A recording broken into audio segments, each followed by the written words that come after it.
Hey, thank you. Welcome everybody to our Cohort 2 meeting today. As I said before, I hope you are all somewhere where there's air conditioning and staying cool today. Um, Today on our agenda, we have some updates from our CDS director, Dan Hemdall. He is going to share with us some information about CDS and their realignment. And then we have Susie Perry here today to share with us information about, you'll hear us talk about this often, called the mixed delivery system. And that's really all of your early child care and education environments where children 3 to 5 will be in your community. And then we have also built in time today for any Q&A that you might have. This is the last meeting that we'll have before school starts. And I know that some schools are starting fairly soon. So if you have questions that we don't answer today, please reach out so that we can help you if you need anything. So I will turn it over to Dan. You can share information about CDS. Thank you, Sandy. Good afternoon, everyone. Thanks for joining us. I'm going to see if I can't share my screen.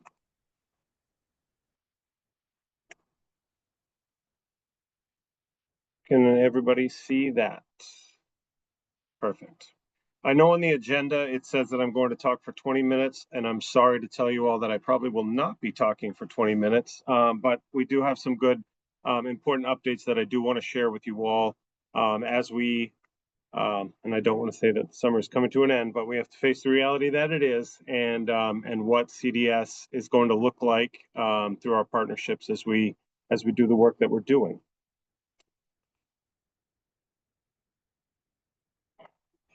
There we go. Okay, so I'm sure that you've all seen the priority notice that was sent out on the 4th, which outlined that CDS is restructuring the catchment areas or the geographic regions that they cover.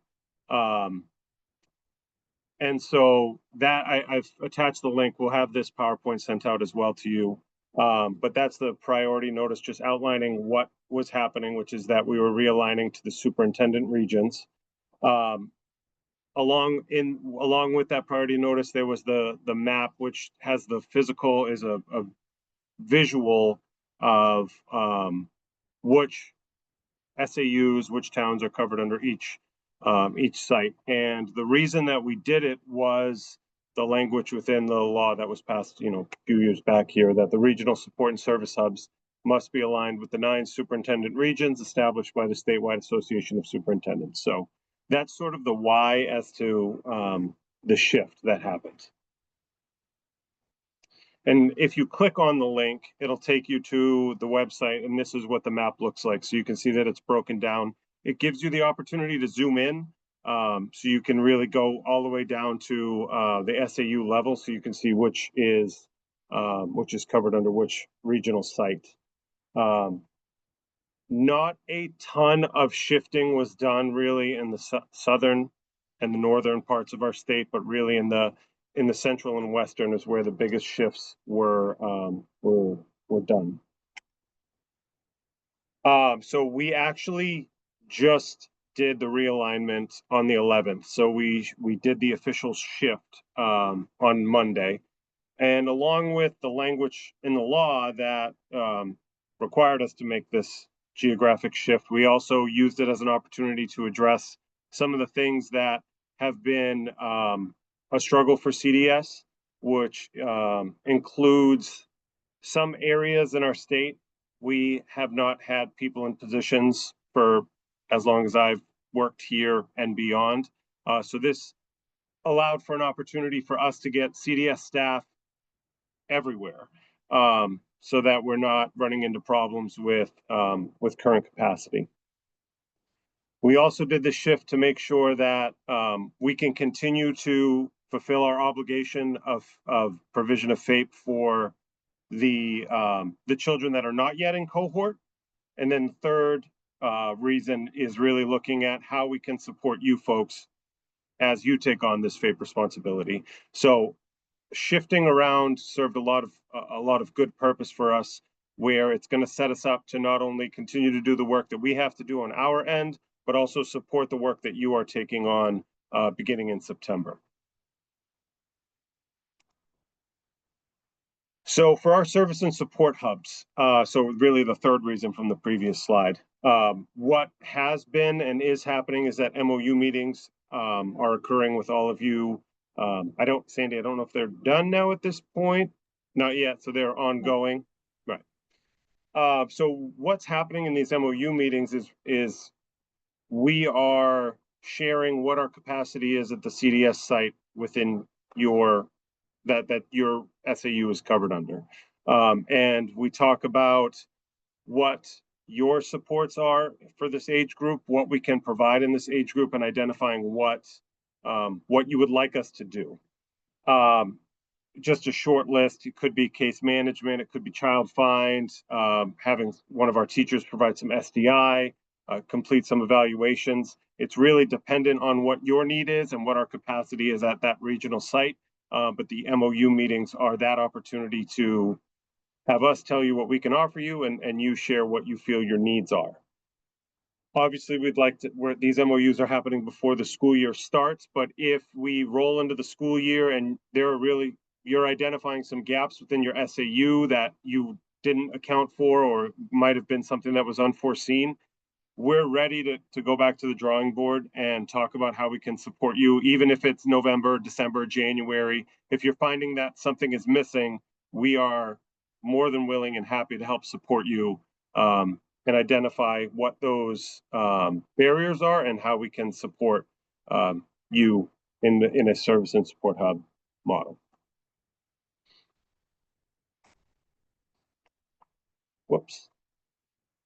So the last slide that I have here is really talking about the financial side of things. So we have an MOU. We identify that there are some services that you would like CDS to do for you as you are in cohort. What we're going to do is, on a monthly basis, we'll be sending invoices based off of what the agreed upon service was. So if you need us to do child find, or if you need support with C2B transition and you want us to take that on for you, what we would do is on a monthly basis, we would be sending you an invoice for for those direct services like speech, ed tech support, SDI. We are going to continue to use Sync on our end to document those and do those service logs. And when we send you the invoice for those services, we're going to send the report from Sync for verification. The invoices will come out of our finance department. We're going to have it generated in finance. We're going to verify at the site to ensure accuracy, and then we're going to send it off to you folks for processing and payment. So that's obviously, it's going to be dependent on what you need, what we have for capacity through those MOU meetings. But we're excited to support you as you go on this new adventure in your districts. And we are ready and willing to be great partners for you as we get this up and going. So that is it from my slides. I'm going to stop sharing. Does anybody have any questions for me before I turn it back over to Sandy?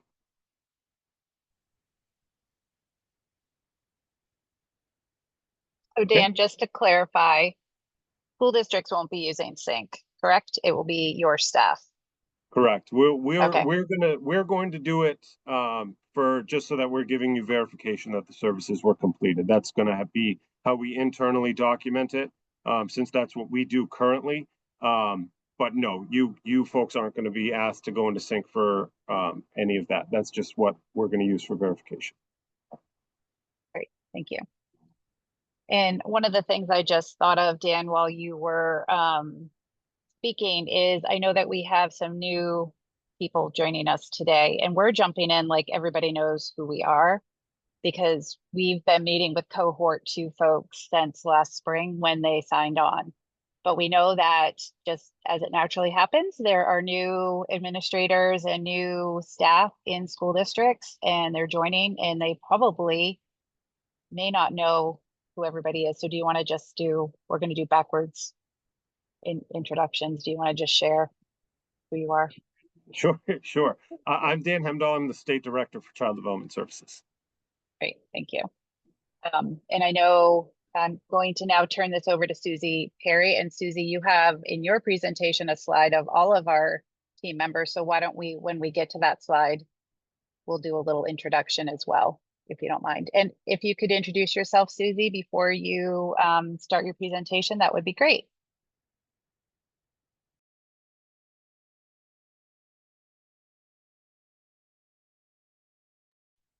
Susie, you're muted. Sorry, I'll start over. Hi, everybody. I'm Susie Perry. I'm a consultant with the Maine State Department of Education. I live in Arizona. I was a early childhood special education director and worked for the Department of Education in Arizona for 15 years. And so I'm here, I'm retired. I have started working with you about, about a year and a half now. I've been with you all and supporting the kind of helping with the architecture of the rollout of FAPE in school districts. And so I'm happy to be here today and really excited to see our new team of people, our new cohort too of school districts that are taking on the FAPE obligation. So our presentation today is kind of going over some of the high level, events and activities that you will be experiencing over the coming year. And so it's essentially about creating opportunities that positively affect child development. And so how your school districts are going to be involved in that. So let me get my notes over here in front of my eyeballs and we'll get going. So the goal of this presentation is to highlight the capacity of schools to solve the systemic issues affecting early childhood special education so that all children have access to and participate in programs that positively impact their development. We're going to talk today about the use of the mixed delivery system and thinking a little bit about some of the resources and supports that we are planning to provide for you to achieve that goal of using the mixed delivery system. Preschool age children with disabilities who access early learning environments with high quality materials, supportive and knowledgeable staff have the greatest growth opportunities. So their participation can be life-changing if their engagement in the programs and the learning opportunities are supportive, relevant, and approved by parents. We know that in many cases that these opportunities could be missing.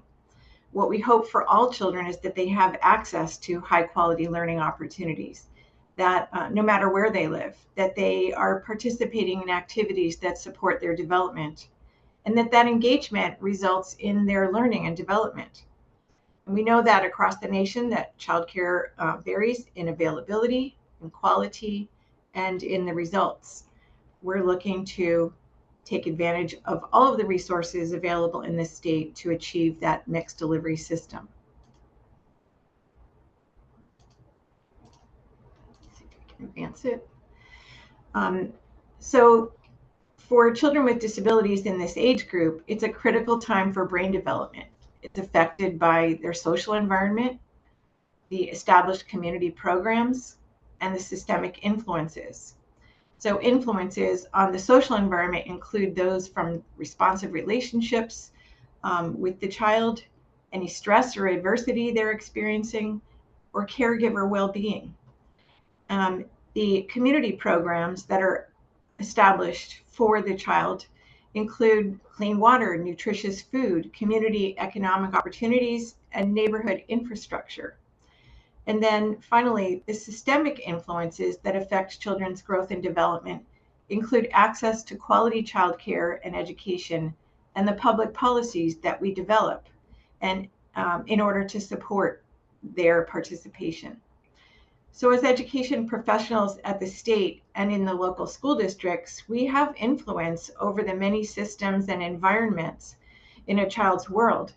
How we design and react to and support these systems and environments can greatly impact a child's development. Our parents and teachers support the innermost social circle.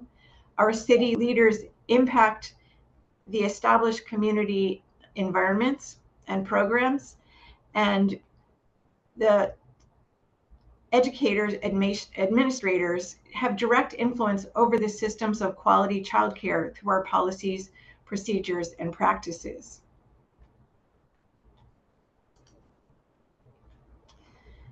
We referenced the many learning environments and the factors affecting children's development in the prior two slides.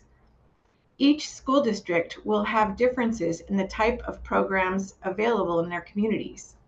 So in a mixed delivery system, children may receive their special education services in many different environments, from public pre-K programs to Head Start programs, private childcare programs, and special education classrooms. They're all potential locations for services. The IEP teams will be looking to determine what is currently in their community, in your communities, and where the child already participates. And then they have to decide if it's an appropriate environment for the child in order to make progress and develop to his or her potential. We know that the benefits of participating alongside typical peers is well established and is a key element of deciding where to deliver the special education that a child with a disability needs. The visual that you're seeing here is a representation of that mixed delivery system that we're working at to make available to all children and families.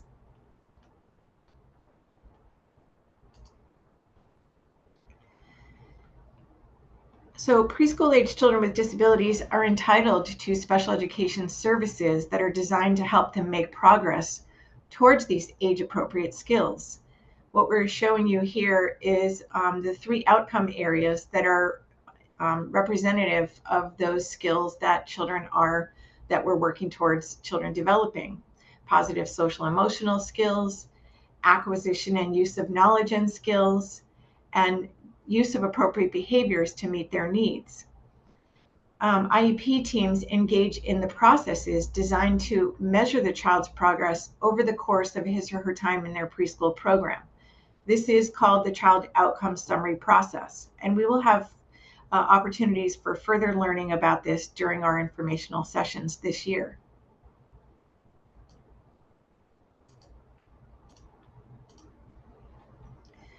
We have many needs and goals, and we may have a few, but each of us is working on creating pathways to support learning and development for the children in our care. We're also working on building this system together. Today, we talked a bit about supporting access to quality programming through a mixed delivery system. Some future topics for our work together will include tailoring programs to meet individual children's needs, selecting and using effective evidence-based practices, and working to strengthen the special education and early intervention workforce. We have existing resources we would like to share with you today.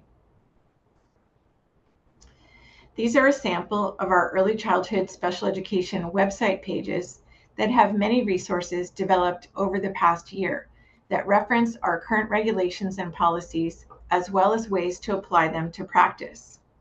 On the left, the cohort meeting page. Each informational session, like the one you're in today, is recorded, and you have access to every session we offered to the Cohort 1 group last year. We will continue to record the sessions, post the recordings, and have the materials from that session for you. PowerPoints, any agendas, or any other guidance documents that we provided during the session. The technical assistance for personnel development page shown on the right includes documents that may be useful for training and technical assistance. The page includes policies and procedures for many aspects of operating an early childhood special education program, from certification requirements to child find requirements, child assessment and progress monitoring requirements, to inclusion and least restrictive environment requirements, and transition activities from early intervention to preschool special education programs. We intend not only to provide the information to you, but to involve you in the process of taking on the FAPE responsibility. So to that end, we wondered what might be some of the ways that you prefer engagement to be. What could that look like? During our informational sessions, we provide time for questions and answers, but we realize that this might not be everyone's best way to communicate, to process information, or to try on the new ideas we present. We wondered what were some of the ways that might be helpful for you and your team to better share ideas, questions, concerns, and solutions. We have a few suggestions here, but what would you add to the chat? What would you add? And you can put it in the chat, things that might be helpful for you. So if we might take this, a couple of minutes for you to put some things into the Zoom chat of things that are helpful from the list or additional ways that you've experienced before in other meetings to help us to be able to coordinate and collaborate with you during meetings, after meetings, before meetings, and as we work together in this virtual scenario. So Sandy, I can't really see the chat. So if there's some things in there that pop out to you that you want to share, or if we could just collect them, that would be great. And I was thinking, if I think back a couple of slides, we also wanted to put in there some of the links to some of the ECSE pages that we have that we referenced. The links are in the chat. I can also share that we will be sharing the PowerPoints from both presentations in an email to everyone.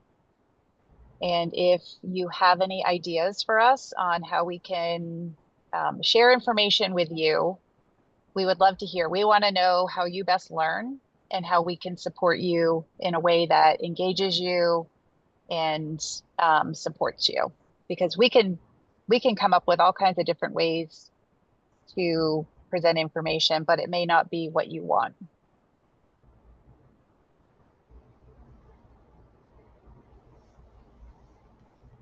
So while people are thinking about that and posting any ideas that come to mind, I can share with you the next slide,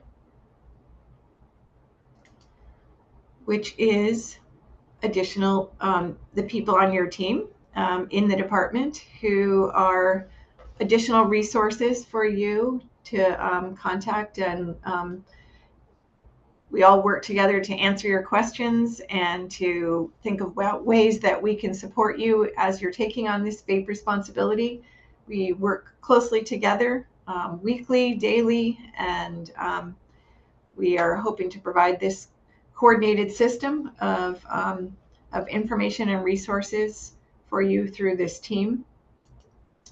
We also have now early childhood special education coordinators, Tricia and Sandy and Jackie, that are specifically regionally operating and to tackle some of the questions that you have.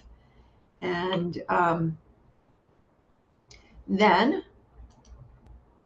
our key person, Jen Hopkins, really takes a lot of your emails, and we'll be receiving emails from her, and she can send out your questions to people in department who are aligned specifically to the different topics that you're requesting information on. So if you would like to contact our department, this is the main way, through Jen Hopkins. And so Sandy, did you want me to go back to the slide where we have the introductions of our teammates, or Yes, please. Or did you want me to stop sharing, or what should I do next? Nope. If you could go back to that right there. And what I'll do is, if you don't mind, I'll just go across, and some of these people are not here today. So if they're not here, we'll just share with you who they are. But if you are here today, and I can't see everyone because I can only see the presentation. I'd love for you to unmute and just introduce yourself and what you do. I know Megan is not here. She is our Associate Commissioner of Public Education, and she is helping support leading this transition. And next we have Erin Fraser, which I'm sure most of you know, but Erin, could you introduce yourself? Yes, thank you, Sandy. Do you want to, oh yeah, okay. You can see my picture there. I'm Erin Fraser. I'm the Director of the Office of Special Services at the Department of Education. And if folks here don't already know me, I'm Sandy Flack. I'm the Deputy Director on the OSSI team, working with Erin and Megan and this whole team to lead this transition. Next, I'll turn it over to Jen. I know you're here, Jennifer Hopkins. Good afternoon, everyone. I'm Jennifer Hopkins, and I work with the Early Childhood Special Education team as the project manager. My title has changed from what's on the screen, but primarily, I probably have met every one of you at this point, but if I haven't, I look forward to seeing you all in the future. Thank you. And Susie, you already introduced yourself. I'm not sure if Nicole Dennis is here. Is Nicole here today? I don't believe so. Okay. Nicole is our Director of Finance at the Department of Education. Do we have Paula here? I think I saw Paula. I'm here. Yes. Yeah. Yay. Nicole's on vacation this week, so good for her. Yep. Yes, I'm Paula Gravel. I am the Director of Public School Funding and assisting with the financial part of this endeavor, along with Nicole and Barb McGowan and Ida Batista from my team. Yes, we have a whole team that has helped build this early childhood special education system, and we are continuing to work on it. So, and another essential person is Barb McGowan. Hello, everyone. I'm Barbara McGowan. I'm the Director of Financial Management for the Special Services team. And Ida, I think I saw you I'm here. Ida Batista, School Finance Manager. I work with Paula and Barb and Nicole. Thanks, Ida. And is Kathy Warren here? Or anybody else from the data team here today? Okay, well, I can share that Kathy Warren is our data systems manager at the Department of Education, and her team also help us with the data management part of early childhood special education. Could we go to the next slide, Susie? Sure. Just want to take a minute to introduce, I know many of you know Jackie Hersom and from her role at CDS, but that has changed a little bit. So Jackie, would you like to jump on and introduce yourself in your new role? Sure, I'll try to adjust my computer so you have to recognize me by my nostrils the next time I see you. But I am the Early Childhood Special Education Coordinator, or one of them on the transition team, and I'll be supporting the Mid-Coast region specifically, but SAUs and CDS during the transition. Great, thank you. And we have a new addition to our team, Trisha Kirk. Could you unmute and just introduce yourself? Sure. Good afternoon. I'm Trisha Kerr. I'm the other Early Childhood Special Education Coordinator. I just started on August 1st, but I'll have the regions of Peds, Aroostook, and Two Rivers. Right. And as Dan shared, the CDS regional sites have changed a little bit. And so what we did is we wanted to align ourselves with those regions. And so I'll be covering Down East, First Step and Opportunities in York to support those SAUs. So you now have regional coordinators to help support you through this process as well.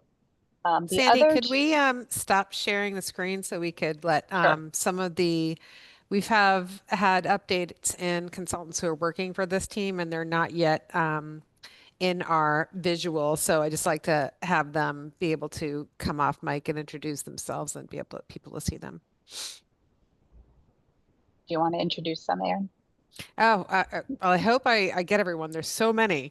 No, not really. Lou Collins, everybody knows you, but why don't you introduce yourself? Anyway.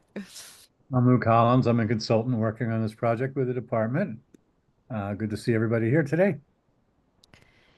And very new on the team is Julie Giacconi. Please let me know I said that right, Julie. Coming to us from the great state of Connecticut and moved finally back to Maine after several years, but has extensive experience in this business that we're doing. So why don't you introduce yourself, Julie? Hi, everyone. Julie Giacconi. I am coming from Connecticut. I've been there for the past 25 years or so, working in early childhood special ed and general education as a consultant there. And then I moved to the being the state coordinator for Child Care Development Fund. And now I am back home in Maine, very excited to be a part of this team, part of this work.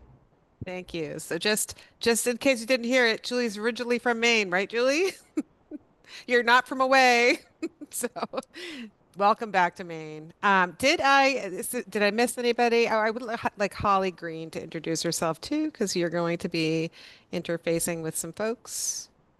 Hi, everyone. I'm Holly Green, and I'm the executive assistant for the early childhood special education transition. So you'll see me at a lot of your MOU meetings. You'll be in contact with me for various things. So I'm another person you can reach out to with any questions or comments. Did I miss anybody? Well, I think we have time because Jan, only filled a couple minutes of his allotted time. I'm just teasing you, Dan. But this might be an opportune time to introduce our CDS directors as well. Oh, yes. Just so folks have a context of who they are.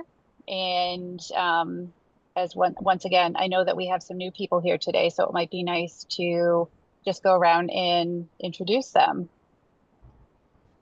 You want me to start? Yeah. Why don't we just call on folks? Gail Page. Hello, I'm Gail Page. I'm the director here at the Midcoast Regional CVS site, which now covers Searsport to Bath, and a little bit inland. Great. Thanks, Gail. And Sharon Brady. Hi, I'm Sharon Brady. I'm a distinguished educator and the acting assistant director for Down East, which is the Hancock and Washington County areas. Sharon. Pam. Hi, everyone. I'm Pam Scribner, the site director at CVS York, which covers all of York County. I see Mary Garrett. Hi, I'm a distinguished educator working with CDS on various aspects of the projects, and I work up here in Aroostook at this time with Becky Gilman, who wasn't able to be here. She is the director. Thank you, Mary. Tammy. Hi, I'm Tammy Brault. Yes, it is me. I got my hair cut a lot. Some people are like, who is that? It's me. I'm the director at CDS Reach. We cover all of Cumberland, and now we even have Freiburg, which is in Cohort 2. We didn't lose any sites or districts in the alignment, so we definitely are all of Cumberland. We're all the way from Scarborough up through Topsham and Brunswick, and now we have Sebago and RSU 61, which is Lakes region, also added. So we're excited. Great. Thank you, Tammy. Angie? Hi, I'm Angie Wing. I am the site director at PEDS, which is out of Waterville, now covering the Augusta area also, and I would say most of Kennebec and Somerset County. Great. And I am not seeing any other directors. Did I miss anybody? And I'm wondering, Heather Henderson, are you able to? I can unmute. I'm driving. Sorry, we're Okay. moving preschools today. So I'm Heather Henderson. I'm the director of preschool programming. I oversee the CDS preschools. Great. Sarah Mather is on the line too. Oh. Sarah. Sarah does not work for CDS anymore. Oh, that's right. Sarah. Okay, Sarah. Erin. I'm like behind the times on that. I'll like didn't want to pour salt into the wound. It's all right. I'll be okay. Oh, dear. No, she's Wow. perfectly part of RSU 75, which is in cohort Yeah, two. She's it's doing a such great Oh, that's job. fantastic. So that yeah, brings good experience for sure. she's a great Did we addition. miss anybody else? Because some of you are off camera. So did anyone else? We're missing anybody? I'm wondering, there was a Lori Tone. Is Yeah, that that Lori could be Whittemore? Lori Whittemore. Everybody knows Lori Whittemore because she's the make all your dreams come true with preschool furniture person. They love seeing her come. Yeah. Yes, I am driving from Skowhegan, where I got to see their brand new school today, which was so exciting. So Oh, wow. We Amazing. love those because they're going to have pre-K classrooms in them. It's very yes, they exciting. are. So this is, we've gotten a lot of great expertise on the team, especially some external constituents who have leadership in this area, in other states that can help Maine draw on this, because this is a very significant transition of preschool special education, early childhood special education in our state, and it's incredibly challenging, but it is also very rewarding. And I think, I know that you've heard from Cohort 1 in regard to a lot of the positive outcomes that are attached with knowing this group of children and getting them better prepared to enter your school and kindergarten. So we just, please let us know if you, please reach out to your contacts, Jennifer, if you need anything from us, any support, but we are going to pretty much be meeting with you a lot. So lots of things coming. Great, thanks, Erin. We have some time. Did you want to say something, Susie? Sure. I was just going to say we have some great answers in the chat. So to some of the ways that people want to participate, and we also have a couple of questions. I wanted to make sure that we're answering those or can answer those. It says, would it be possible to share contact information for district early childhood special education coordinators in this cohort? And so is that where Jackie put in her name? Okay. And so we can do that for sure. And so people are saying they would appreciate scheduled check-ins, shared resources, surveys, shared files, Q&A times, regular check-ins, mentoring or message boards.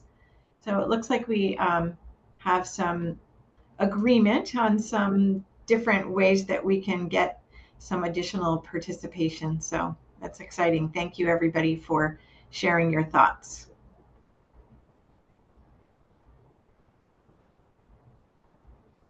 And that's all I have to say. Thank you. If there's no other general questions, we are going to take all this information. We have a lot of resources, but resources can be sometimes overwhelming. So we definitely are going to be scaffolding some of the support and access of these resources just so you can find them and find what you need when you need it. So I think that if we don't have any further questions, I think we can end a few minutes early.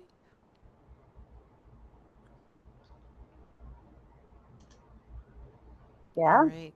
Okay, thank you, everybody. Thank you. Have a great week. Sandy? Oh, yes, I'll stay on. Okay, I just have a quick question. Sure. I know that voice. Yeah, it's me, Steph. Should I go ahead? Yeah, go right ahead. So this is a question specific to enrollment and billing. Okay. And I can reach out to Barbara if I need to. I assume that might be the person, but we have those couple students who are going to be in daycares outside of our district. And we're going to be asking through our MOU for CDS to provide some, say, speech services. Yep. So I think we're just realizing they probably need to be enrolled then in RSU 12. Yes, they do. So how do we do that if they're not going to be tied to a school? Yep. So the recommendation is that you set up either a separate school or a separate classroom in your student information system. Yeah, I do. That sounds familiar now. Yeah. Yeah, Okay. so just a reminder to those that are still here, if you haven't heard this from us before, you must register all your students, even if they're not walking through your physical building doorway. Yeah. We want to make sure we capture them all in our new student information system, which I think is called Connect, which Yep. everybody will be getting trained on. Yep. And we also collect that via a spreadsheet to make sure at this point that we have, because your funding is tied to your students. So we want to make sure we're paying you the money that you need. So yes, you've got Okay. it. Thank you. Any other questions while we're still on? Please do not hesitate to reach out as well. Is there a question in the chat? No, I put in there a resource from a prior presentation on enrollment that could be just some foundational and maybe help answer some questions. Thank you, Susie.